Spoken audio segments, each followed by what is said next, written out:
So in this, we're going to, in particular, look at sketching graphs in factorized form. So there's a bit of a scaffold with this one, which makes it a little bit more helpful.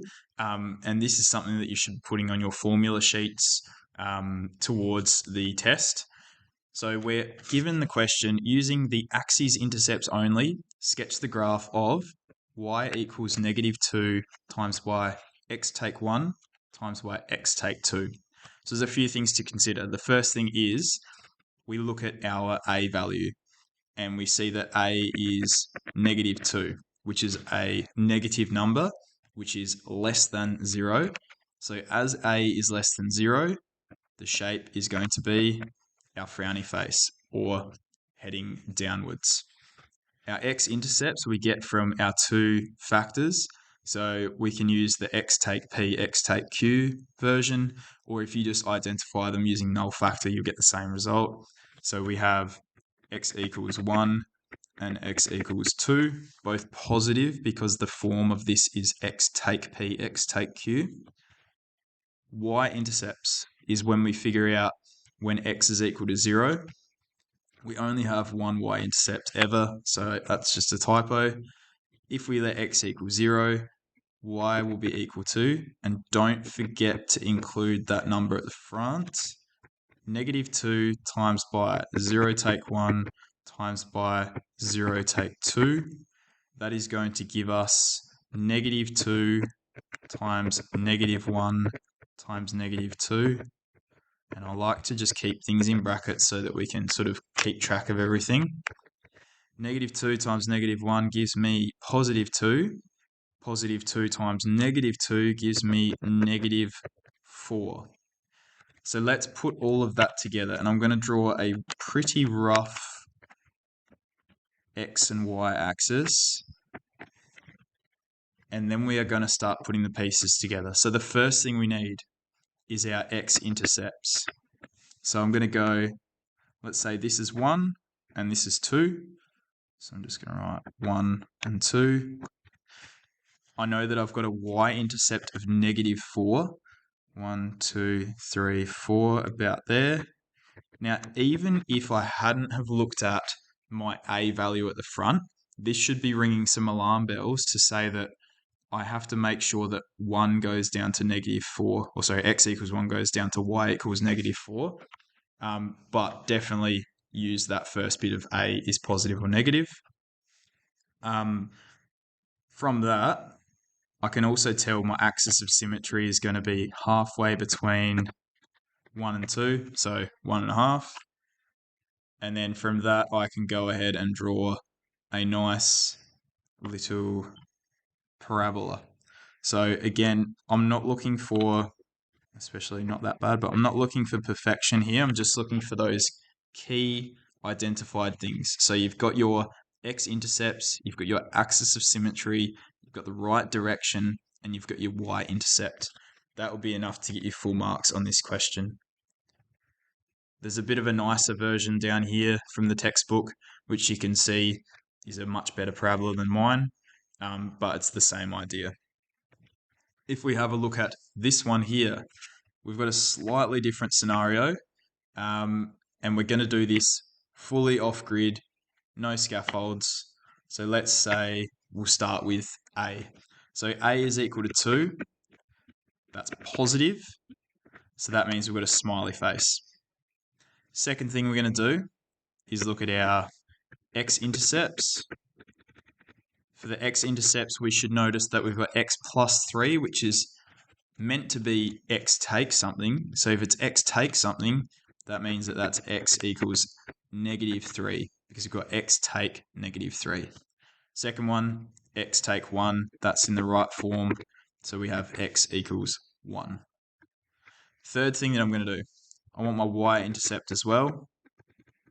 For my y-intercept, I'm going to let everything that is x equal to 0.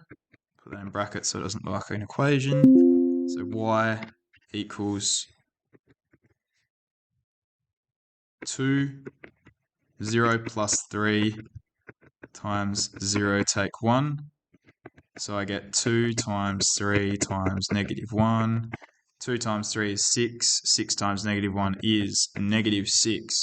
Once again, I'm going to draw a graph that is very rough. You all own rulers, so if you have to do this in your book, you will be using a ruler, please. X equals -3 is my first intercept, so that's where I'm going to start. So let's go 1, 2, 3-ish. Again, if you do it in a test, you'll have some kind of grid usually drawn up. X equals 1 over here. Let's look at my y-intercept. My y-intercept is -6. So I am down here at -6. And from that, I can then draw in my axis of symmetry. So you can either just count your axis of symmetry or you can figure that out. Between -3 and 1, that's 4 places. So if we go to the middle of that, we are at x equals -1. From this, what you should notice is that -6 is not going to be the bottom of my parabola. So I'm going to draw this as accurately as I can, and that is probably what we're after. So remembering again, the things that we're trying to cover there is your A, your x-intercept, and your y-intercept. So for this example, we have got a vertex, axis of symmetry, and y-intercept that we have to identify. So this is in a slightly different form. This is what we call vertex form because it is in that A times x takes something squared plus something. So if we take this back to our original form, just so that we can directly compare it, we have y equals a x take h squared plus k. Let's compare those. So we've got a equals -2. That's telling us something. That's telling us that it is negative. So it's a frowny face shape overall. We've got x take h is equal to x take 1, x plus 1, sorry.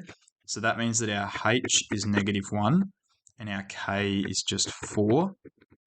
And it's kind of annoying that h and k do look similar sometimes when you write them, but I'm sure you get the picture. So that tells us that our vertex, or our turning point, or our minimum or maximum is equal to